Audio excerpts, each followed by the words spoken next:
சாப்பிட்டேன். காஃபி குடித்தாதான் எனக்கு காலை கடனை முடிக்க முடியும். நல்லா வாசனையாக தகன்னு ரெடி ஆகிடுச்சுங்க. காடை தொன்னை பிரியாணி. வாவ், செம்ம டேஸ்ட்டாக இருக்குது. ஆக்சுவலி ரைத்தாவோட இந்த ரைஸை மட்டுமே சாப்பிட்லாம். சூடு பண்ணுவேன், அதனால் அந்த மாதிரி கடாயில் ஷிஃப்ட் பண்ணிட்டேன். காடையை இந்த மாதிரி ட்ரை பண்ணி பாருங்கள். ஒரு பேக் நிறையா வாங்கிட்டு வந்திருக்கேன். கேக் கோபிள்ஸ், இதுவும் ஸ்நாக்குக்கு வைக்க தான் ஊற்றுவோம் பார்த்தீங்களா, அந்த சாக்லேட்ஸ். இது குட் டேலேயே choco chip. Hi friends, welcome back to my channel Raasi Gauthaman kitchen. இந்த vlogல வந்து நீங்கள் என்னோட பசங்க 2 பேரும் சிபிஎஸ்சி ஸ்கூல் பசங்க. மார்னிங்லேருந்து நைட் வரைக்கும் அவங்கள ஸ்கூலுக்கு அனுப்பிட்டு நான் என்னென்னலாம் ஒர்க் பண்ணுறேன், என்னென்னலாம் சமைக்கிறேன். இப்படி சிபிஎஸ்சி ஸ்கூல் பசங்க 2 பேர் வீட்டில் இருந்தால் ஒரு லேடி வீட்டில் என்னென்னலாம் வேலை பார்க்க முடியும் அப்படின்னு நீங்கள் என்னோடய vlog மூலிமா நிறைய பார்ப்பீங்க. இப்போ மார்னிங் டிஃபன் என்ன அப்படின்னு பார்க்கலாம். மார்னிங் பொங்கல் செஞ்சு வச்சுருக்கேங்க. இதில் வந்து முந்திரி பருப்பு, நெய், சீரகம்லாம் போட்டு தாளிக்கணும், கருவேப்பிலெல்லாம் குக்கரில் வேக விட்டுருக்கேன். இங்கே வந்து தேங்காய் சட்னி, தேங்காய், வெங்காயம் 2, பச்சை மிளகாய் போட்டு நல்லா அரைச்சி காரசாரமான தேங்காய் சட்னிங்க. இப்போது மெதுவடைக்கு வெங்காயம் வெட்டிகிட்ருக்கோம். மெதுவடை சுட போகிறோம்.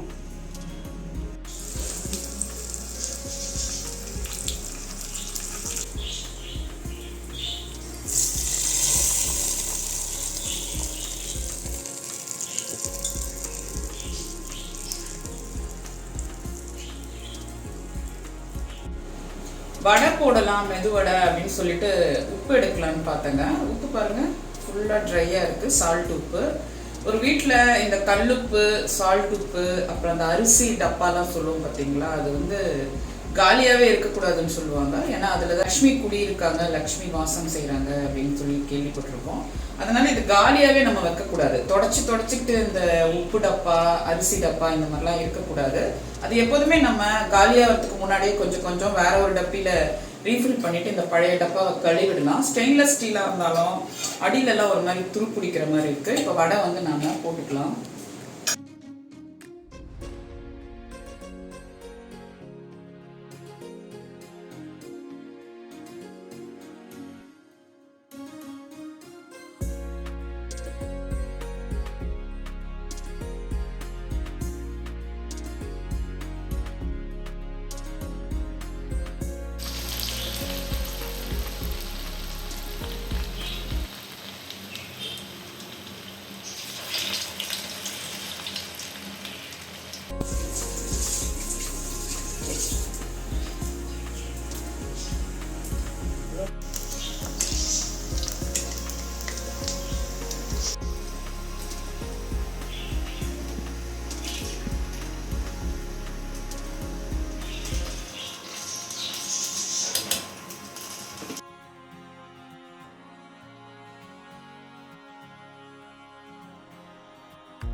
சாக்லேட் கேக், சாக்லேட் புடிங் மாதிரி இருக்குல்ல.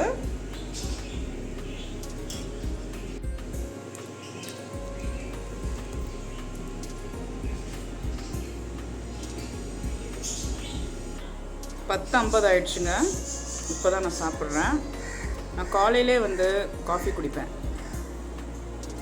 காஃபி குடித்தாதான் எனக்கு ஒரு நிறைவாக இருக்க மாதிரியே இருக்கும். எல்லாமே டேஸ்ட்டாக இருக்குது. பொங்கலும் சூப்பராக இருக்குது. பொங்கலில் வந்து முந்திரி பருப்பு குறைவாக இருக்குது. இப்போ கடைக்கு போகிறேன், எது இல்லையோ அதெல்லாம் போய் வாங்க போகிறேங்க. முக்கியமாக வீடியோக்காக சூப்பராக ஒன்று வாங்க போகிறேன். அவசியம் vlog-ஐ ஸ்கிப் பண்ணாமல் பாருங்கள். சாப்பிடாத நீ கடைசி வரைக்கும் முடிச்சுட்டு உட்காந்துட்டுரு. எங்கள் வீட்டிலே கடைசியாக சாப்பிட்றவன் இவன் தான். ஆக்சுவலி இந்த பொங்கல் ஒயிட் சட்னி வடையே ஒரு சூப்பர் காம்பினேஷன். டிஃபன் சாம்பார் இருந்தால் இன்னும் சூப்பர்.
சுற்றி மழை பெய்யுதுங்க. அநேகமாக ஒரு அடையாறுலாம் தாண்டி பெய்யுதுன்னு நினைக்கிறேன்.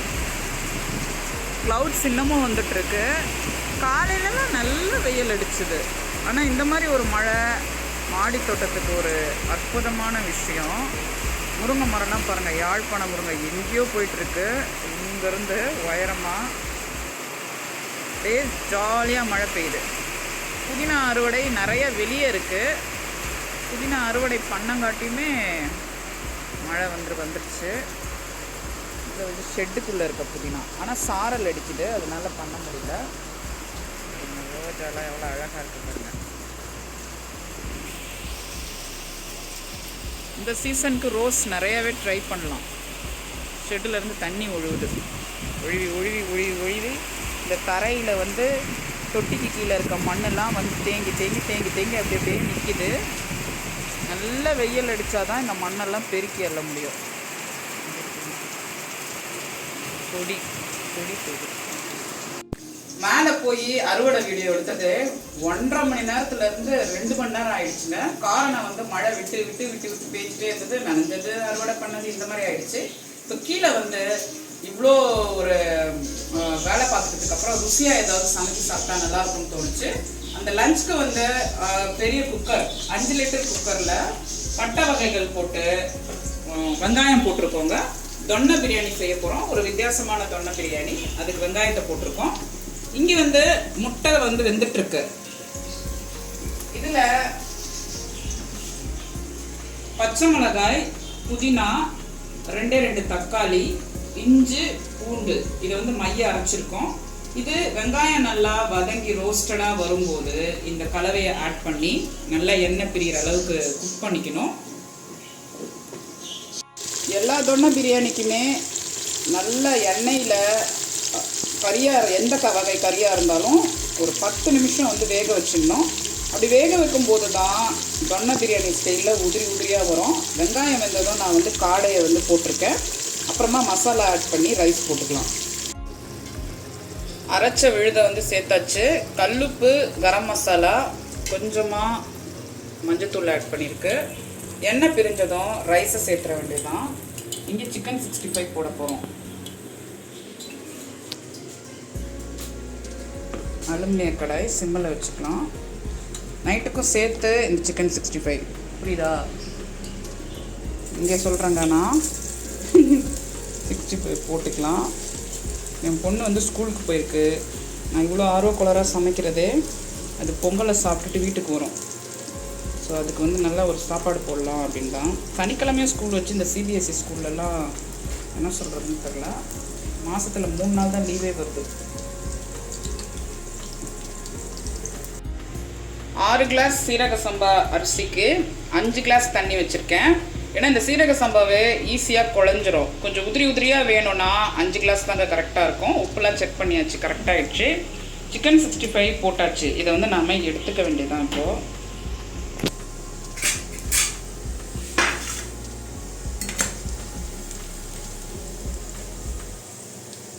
நைட்டுக்கு எடுத்து வச்சேன், ஆனால் இதுவே பத்தாது போல இருக்குது, அந்த மாதிரி இருக்குது. போன்லெஸ் சிக்கன் கொஞ்சம் விலை அதிகம். சிக்கன் 65 எப்போதும் நான் போன்லெஸ்ஸை தான் போடுவேன், கடையில் போடுற மாதிரி. இன்னும் போட்டாச்சு. செக்கில் ஆட்டின கடலை நெல்லில் செஞ்சேங்கன்னா ரீஃபைண்ட் ஆயில். ஸ்கூல் விட்டதும் நடந்து வான்னு சொல்லி அனுப்புனேன் என் பொண்ணை. பார்த்தா ஆளை காணோம். இங்கே குடியிருக்க இன்னொருத்தர் போயிட்டார் மேலே, என் பொண்ணு மட்டும் காணோம். சில சமயம் நடந்து வந்துடும் அது. என் பையனுக்கு எக்ஸ்ட்ரா ஹிந்தி கிளாஸ் இருந்தால் நடக்க சொல்கிறதும் ஒரு இண்டிவிஜுவாலிட்டிக்காக தான். 7வது படிக்கும்போதே பொறுமையாக நடந்து வர சொன்னோம்னா, பக்கத்தில் தாங்க இருக்குது அந்த ஸ்கூலு, ஒரு வாக்கபிள் டிஸ்டன்ஸ் தான். இல்லை விழுந்துருவியா நீ? மெதுவாக ஓட்டவா? எங்கள் ஆள் எங்கள் பொண்ணை வந்து காணாங்க. ஸ்கூல் விட்டு 15 நிமிஷம் ஆகுது. சரி வண்டியை எடுத்துகிட்டே போய் கூப்பிட்டு வந்துடலாம் அப்படின்னு போகிறோம். இப்போ பின்னாடி வீடியோ எடுக்கிறது வந்து தங்க தளபதி. கரெக்டா? கட் பண்ணிட்டு ரைட்டில் எடுக்கவா? வேணாம், இங்கே ஒரே தண்ணியாக நிற்கிது பேர். ரைட்டில் எடுக்கிறியா? கட் பண்ணிட்டு ரைட்டில் எடுக்கிறேன். ஏன் லெஃப்ட் எடுத்தா என்ன இப்போ? லெஃப்ட் கம்ஃபர்டபுளாக இல்லை. சரி ரைட் எடு. மழை தண்ணி நிற்கிறதுனால டிராஃபிக்காக இருக்குது போல இருக்குல்ல, அதுக்குண்ணா.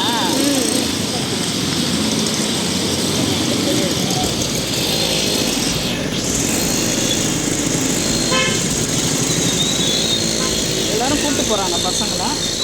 கார் நிற்கிறதுனால நம்மளால் போக முடியும். 2 கையால் ஃபோனை பிடி, கீழே போட்டு போகிறேன், டிஸ்பிளே உடஞ்சிரும். உடையாது. சரியா? என்னப்பா இது? என்ன இந்த ஸ்கூலில் ஏதோ ஃபங்க்ஷன் போல இருக்குது. சிறப்பு மருத்துவ முகாமாப்பா. மாத்திரை வாங்கிட்டு போவோமா? இவ்வளோ அளவு இல்லை போல இருக்கு. நான் வண்டி எடுத்துட்டு வந்துட்டேன். வா போய் கேட்போம் அவளை.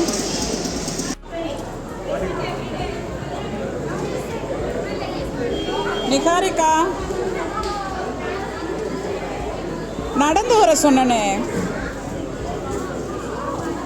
மறந்துட்டிய?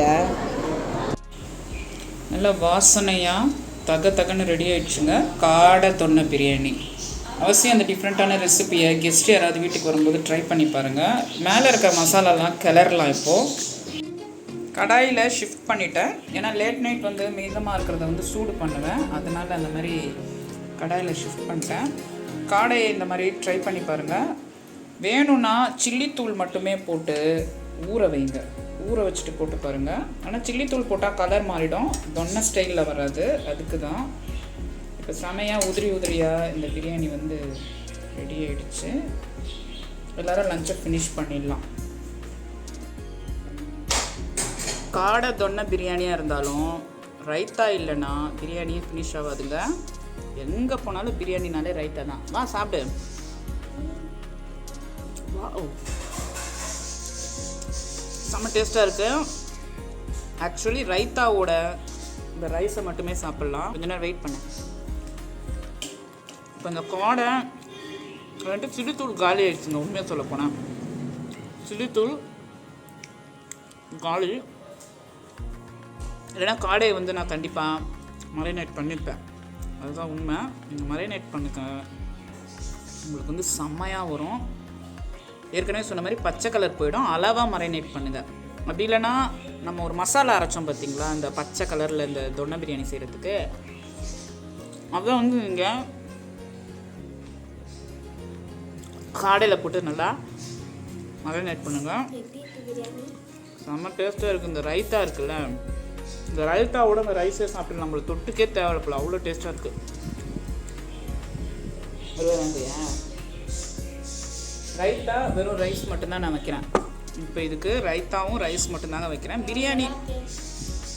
பிரியாணி வந்து நம்ம சாப்பிடும் போதே மற்றவங்களுக்கு டெம்டிங்காக இருக்கும். அந்த மாதிரி வாய் ஊறணும், அதுதான் பிரியாணி.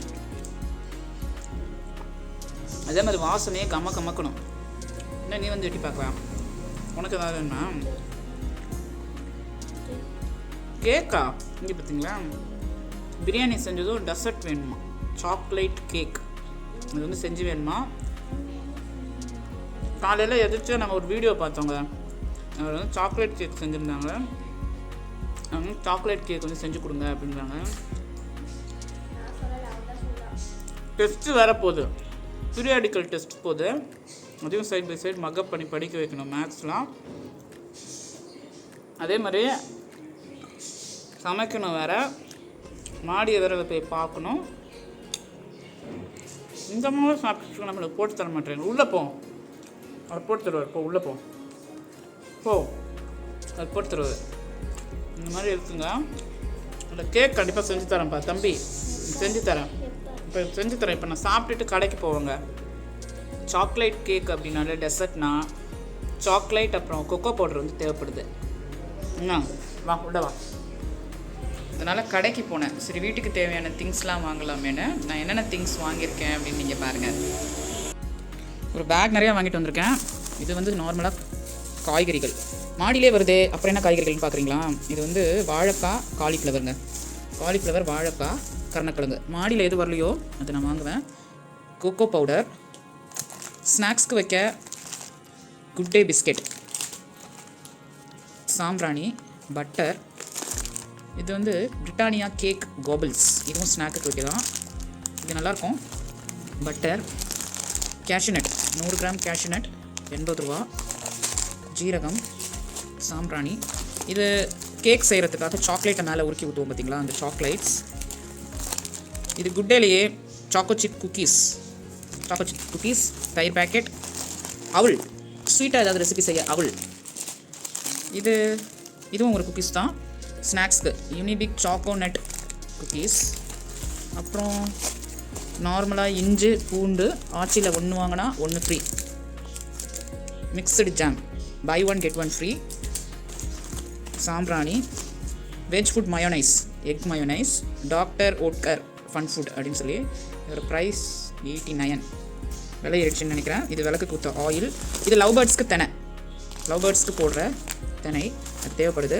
இது மாடியில் மறுபடியும் சிட்டுக்குருவிகள், பறவைகள் இதெல்லாம் வர வைக்கிறதுக்கு கம்பு. இந்த தினையும் கம்பு எவ்வளோன்னு காமிக்கிறேன். கம்பு அரை கிலோ வந்து 18 ரூபாங்க. தினை எக்கானமே தினை அரை கிலோ வந்து 25 ரூபா. ஸோ கம்மி தான் இது. இதை கொஞ்சம் கொஞ்சமாக போட்டு எல்லா பறவையும் மறுபடியும் வர வைக்கலாம். கேஷ்நட் வந்து 100 கிராம் 80 ரூபா. அப்போ 500 கிராம் வந்து 450 ரூபா. மாடியில்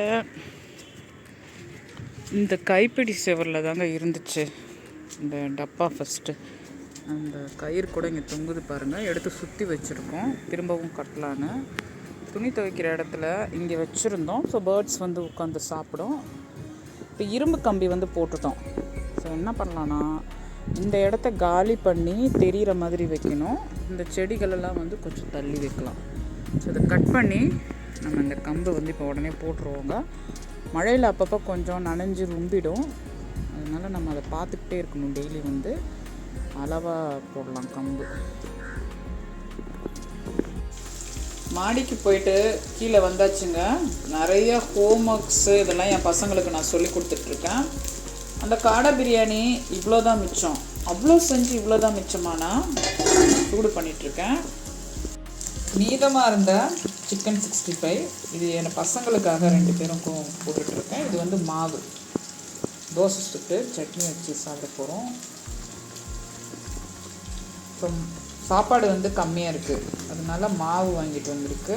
கல் தோசை ஊற்றி காலையில் பொங்கலுக்கு வச்ச சட்னி மிச்சமாக இருக்குது. அதை ஊற்றி சாப்பிட்டு நைட் டின்னர் முடிக்கலான்னு பார்க்குறோம். சிக்கன் வெந்துட்டுருக்கு பாருங்கள்.